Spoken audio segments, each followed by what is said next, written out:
I know that's an older song, but that message in it that Jesus gave his life and did all of it because he loved us is definitely one that we need to constantly be reminded of. Before we get into our lesson this morning, I want to remind everybody of some upcoming things. Of course, we got our small groups tonight. There's one at my house, one at the Weatherford house, and one here at the church building at 6 p.m. Next week, we're not going to have our small groups with it being Easter. We know that a lot of people are going to have family get-togethers and things like that, so we're not going to do our small groups next Sunday, but we will have it tonight. And then remember also, Yosemite Bible Camp is June 4th through the 9th. If you have kids that are interested in going to that, yes?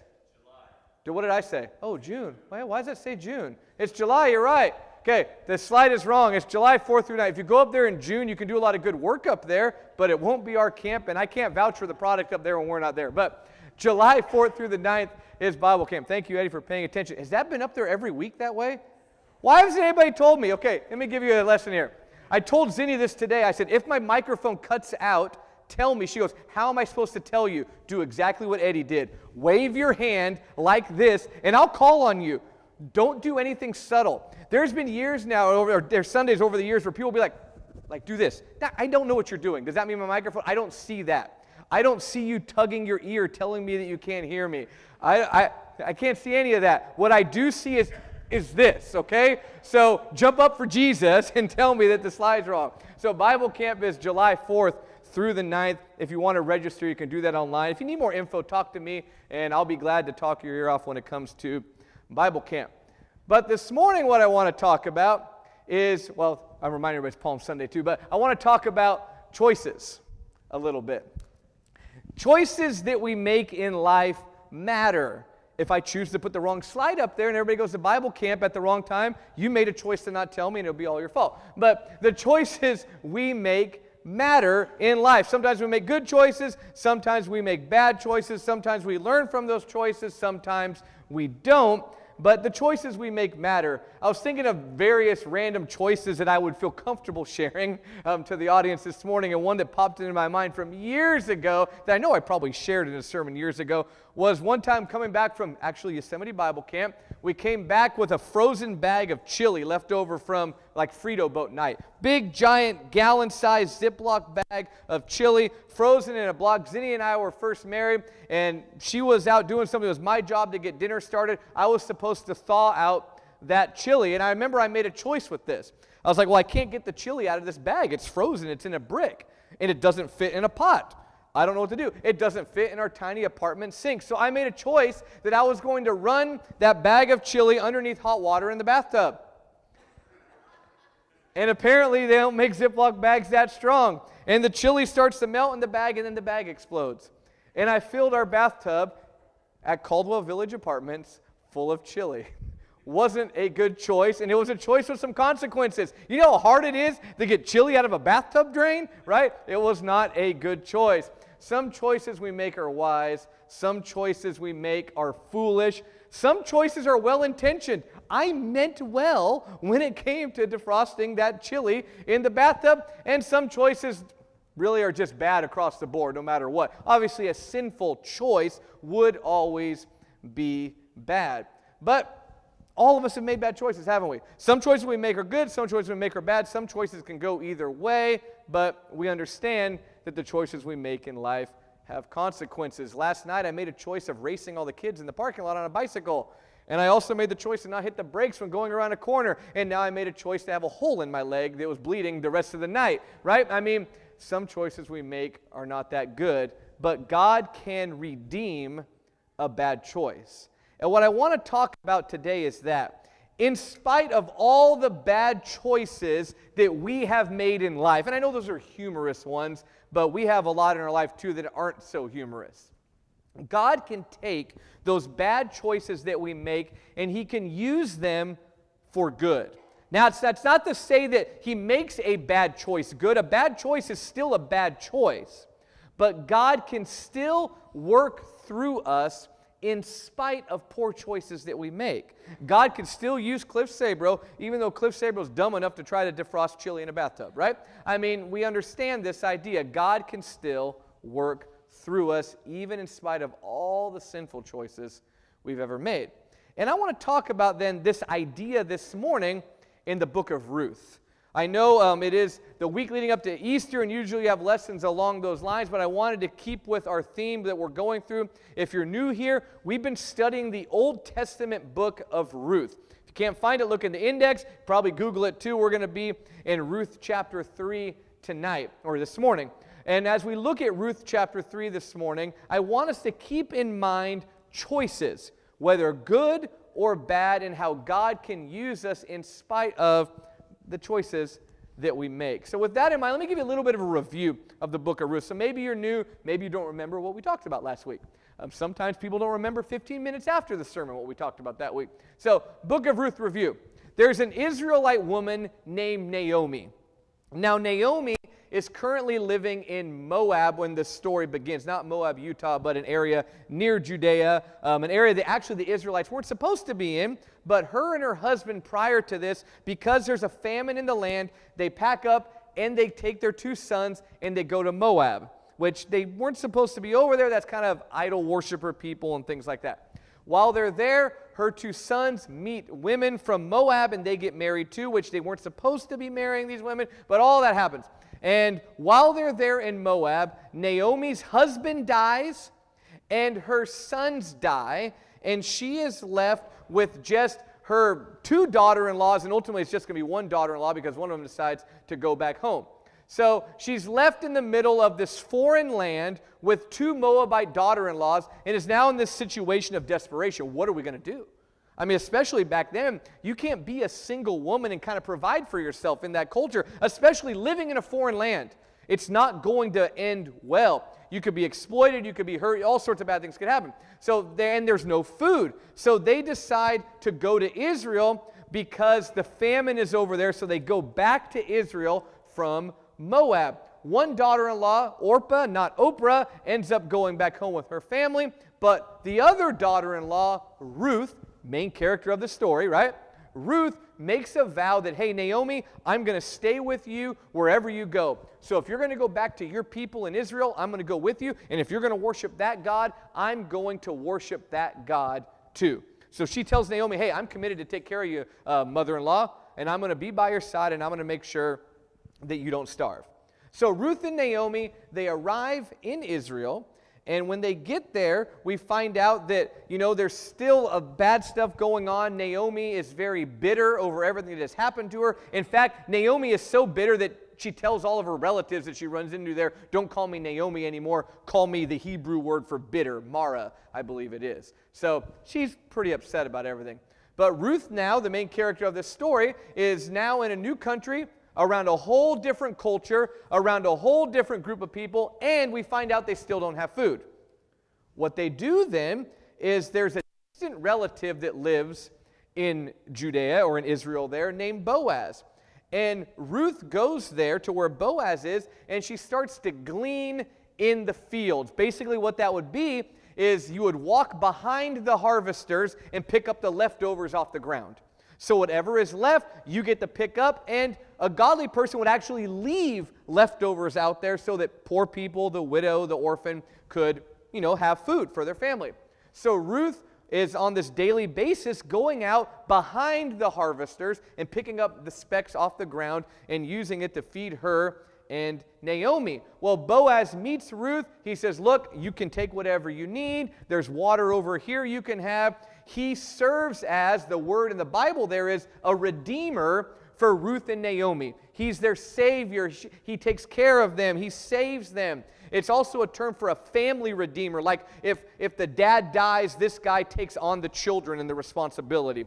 That's the word that's used there. So Ruth continues to glean the field until the season is over and the harvest ends. So now we have a problem. Ruth was given food from whatever's left over from the harvest. What happens when the harvest is over and there's no more leftover food in the field? That's where we find ourselves now. Naomi, the older mother-in-law, Ruth, the daughter-in-law, whose husband has also passed, are now again wondering where food is going to come from. In our culture today, we might not even think much about it. They're like, well, of course we're always going to have food available. They're living on a day-to-day means of survival right now. They're going on the hope that the harvesters, that the farm workers are leaving enough behind that we can eat today. So it's a very desperate existence. And now Naomi and Ruth need to come up with a new plan. And that's where we pick up in Ruth chapter 3. Naomi comes up with a plan. And as we look at this plan, and I will tell you, this is a very challenging passage of Scripture. It's challenging because when we normally look at key figures in the Bible, we say, well, they're heroes and they make good choices. Not everyone in the Bible, even the good guys, always make good choices. Sometimes choices can be well intended, but still be foolish. Sometimes they can be either or. Sometimes they can be good, and sometimes God can still use a foolish choice. Where this passage also becomes a challenge, and you're going to see why, is that scholars debate exactly what Naomi plans here. And you'll see what I mean in a second. But some go one way with this, some go another way with this. I'm going to give you Cliff Sabroe's opinion on this, and the conclusion of all of it will still be the same.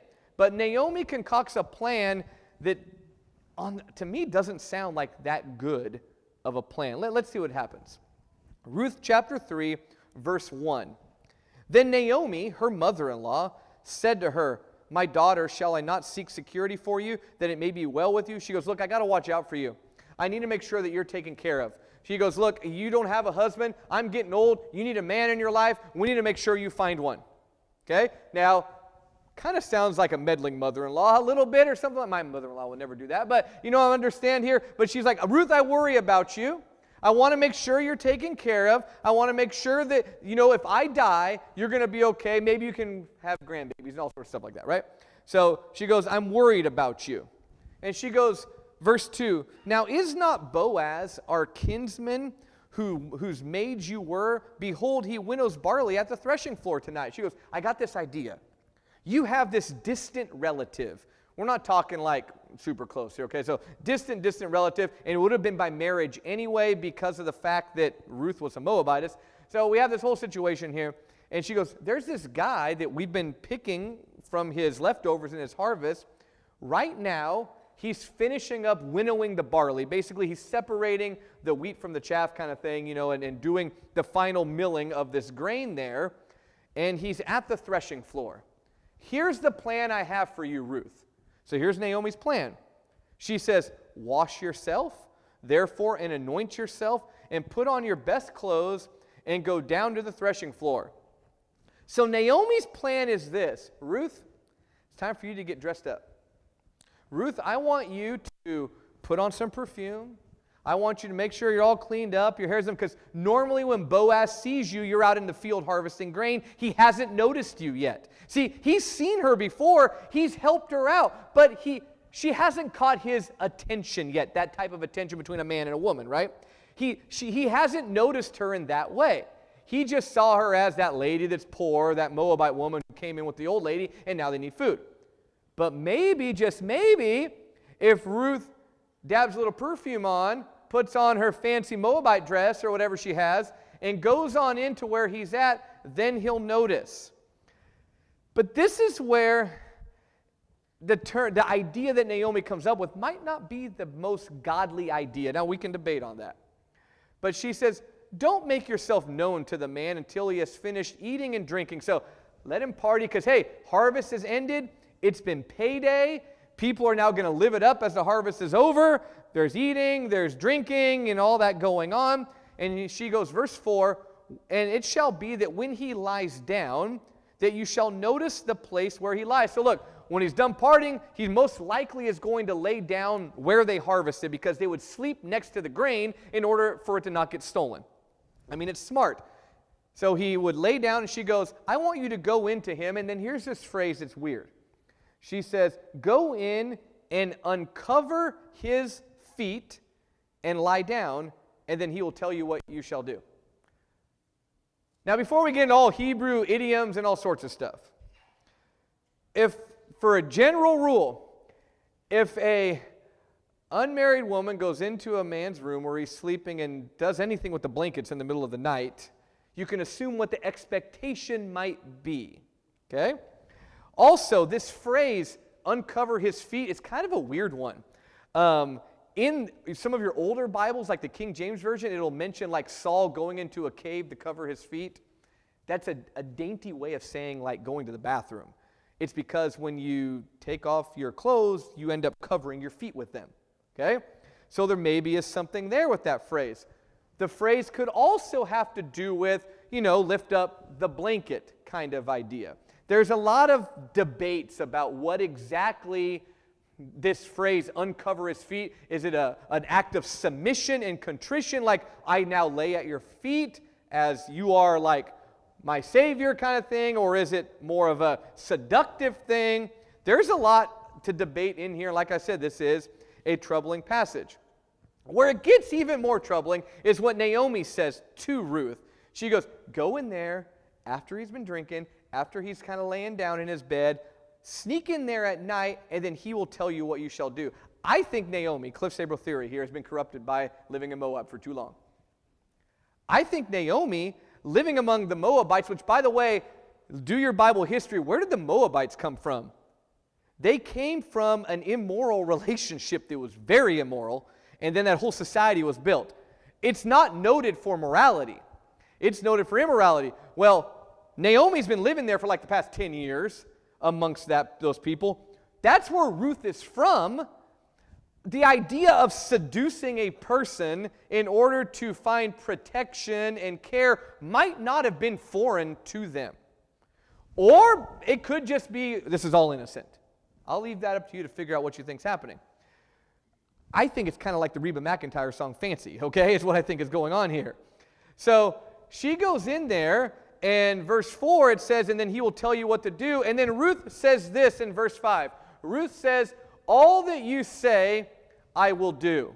She goes, Naomi, I'll follow your instructions. I'm going to do this. By the way, off topic, like 6 years ago, that was a Lads to Leaders theme, and that was the worst possible theme for a youth group get-together I have ever heard. That is in response to Naomi telling Ruth to go seduce this man, basically, and then all that you say I will do. Just because the Bible says it doesn't mean you should quote it. Learn the context of a passage that you're quoting. They actually gave out t-shirts to children with that verse on them, okay? That's a freebie for you this morning. All right. So Ruth does this, verse 6. Ruth goes to the threshing floor, and she did according to all that her mother-in-law had commanded her. When Boaz had eaten and drunk and his heart was merry, he went to lie down at the end of the heap of grain. So he's partied, he lays down, and he goes to sleep, and Ruth comes on in secretly, and she uncovers his feet, and she lays down. Now, she doesn't lay down next to him, like crawl up alongside him. She is definitely at the foot of where his bed is, okay? But he wakes up.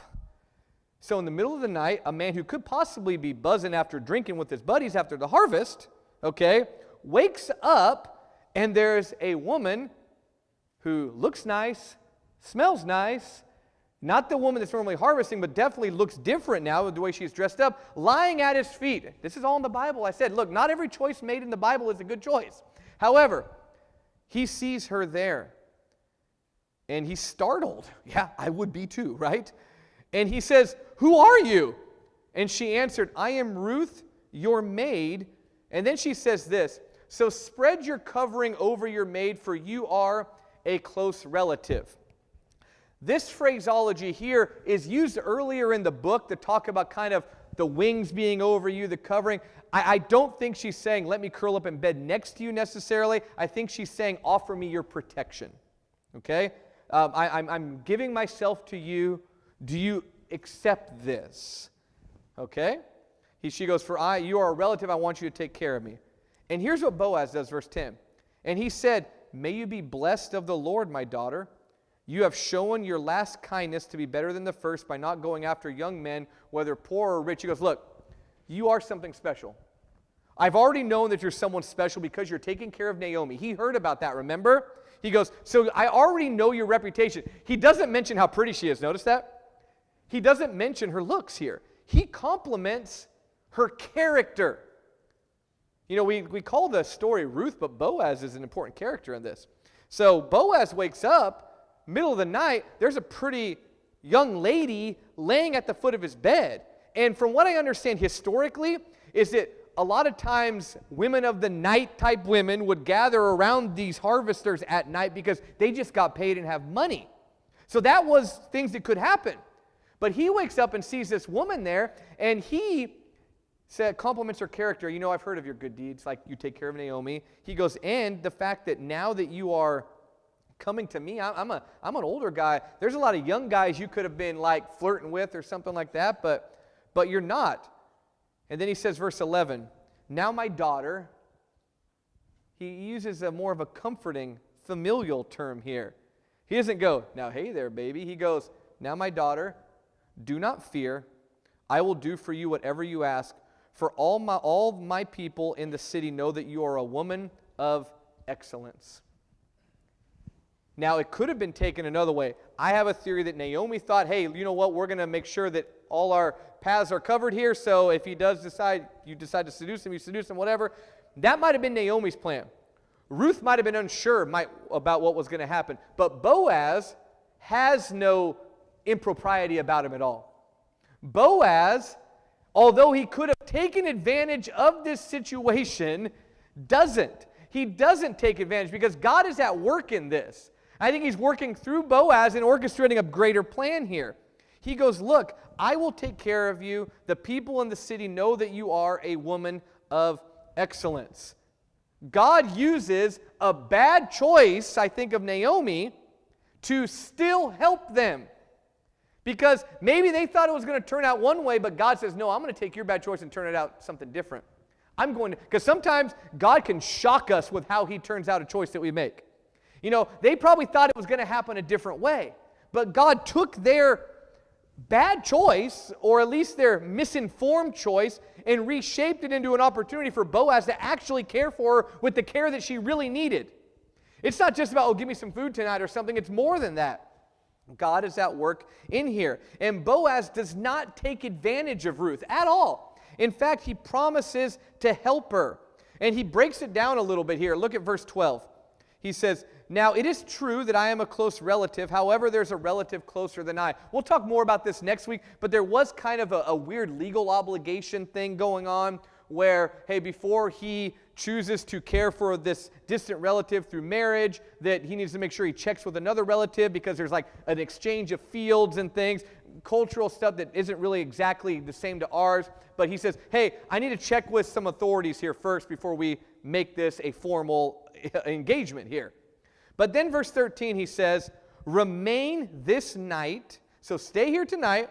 When morning comes, if he will redeem you, good, let him redeem you. But if he does not wish to redeem you, then I will redeem you as the Lord lives. Lie down until morning. He goes, look, stay the night here, not in my bed, but stay here. We'll take care of the legal business in the morning. And then look at how good this guy acts here, verse 14. So she lay down at his feet, not next to him, over there at the foot of the bed, until morning, and rose before one could recognize another. And he said, let it be known that the woman came to the threshing floor. So he says, look, we're going to make sure that your reputation is upheld. We're going to let sure that everybody knows that, yes, you did come here, but there was nothing bad that happened or anything like that. I'm going to protect your dignity. I'm going to make sure that no one looks at you as just being, oh, she's a Moabite woman. We know how they are. No. He says, I'm not going to do that. I'm going to make you be holy. I'm going to show holiness to the community. I'm not going to talk about, Ruth came by my bedroom last night. No. He says, I'm going to make sure that, look, people know exactly what happened. And then he says also, give me the cloak that is on you and hold it. So basically, hold out your apron. And he measured out 6 measures of barley and laid it on her. So he pours a whole bunch of grain in her apron so that she can walk out of the threshing floor, not as someone that people go, uh-oh, who did Boaz spend the night with? But, oh, look at it again. Boaz is taking care of this lady and giving her grain. So he sends her back home, and he sends her back home with a promise that he's going to take care of this situation. Verse 16, when she came to her mother-in-law, she said, how did it go, my daughter? And she told all that the man had done for her. And she said, these are 6 measures of barley he gave to me. For he said, do not go to your mother-in-law empty-handed. And then she said, wait, my daughter, until you know how the matter turns out, for the man will not rest until he has settled it today. There's a lot of opportunity for exploitation here. But what we end up seeing is what? Redemption. Redemption. Salvation happens for Ruth and Naomi once again in a situation that they didn't know how it was going to work out. Now, there's a lot of questions we can ponder in this passage. I mean, we've been talking about this all week in my house because I'm throwing different ideas out. But it's questions that we have to wonder, and I still wonder to this day, what exactly was Naomi expecting to happen?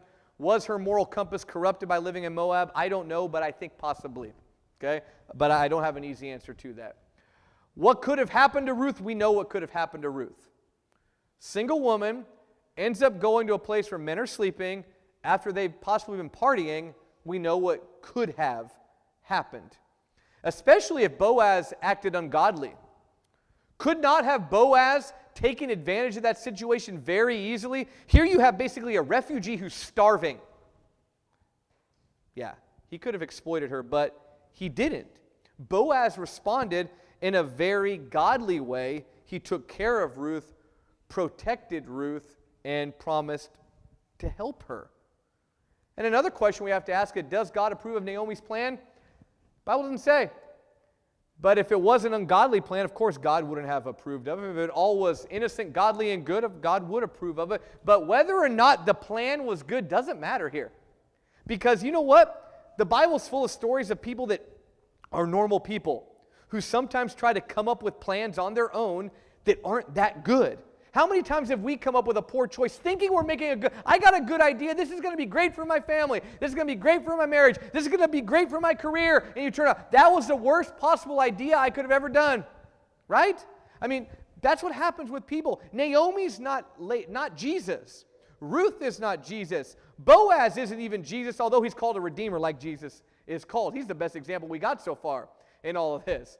But what we do see is in spite of all of this, God is still at work. He's able to use a bad choice. He's able to redeem a bad choice and accomplish His will.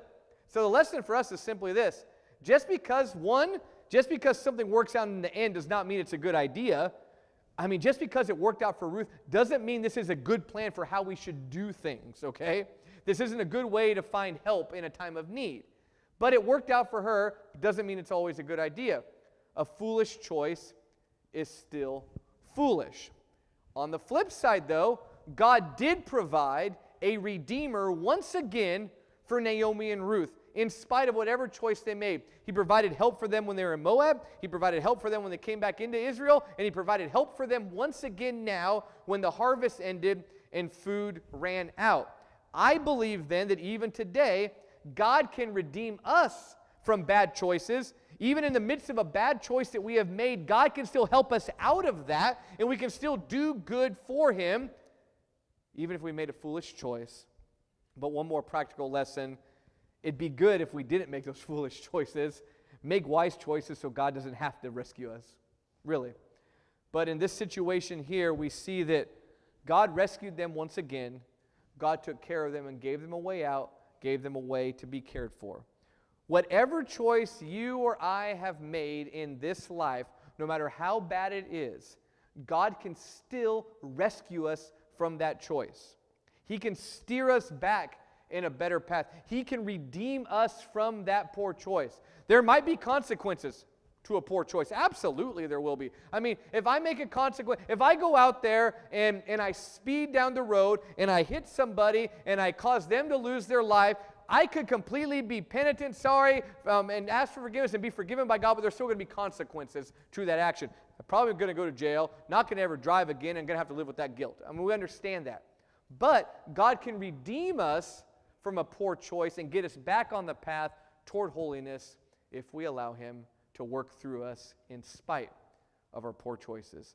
That's our lesson from the book of Ruth today. Next week, we're going to be talking about the resurrection, but feel free to read ahead into chapter 4 as we talk more about this amazing story, the story of Ruth, a story about God being at work. I know Mark selected the song, so if you want to stand right now, let's all sing the song that was selected.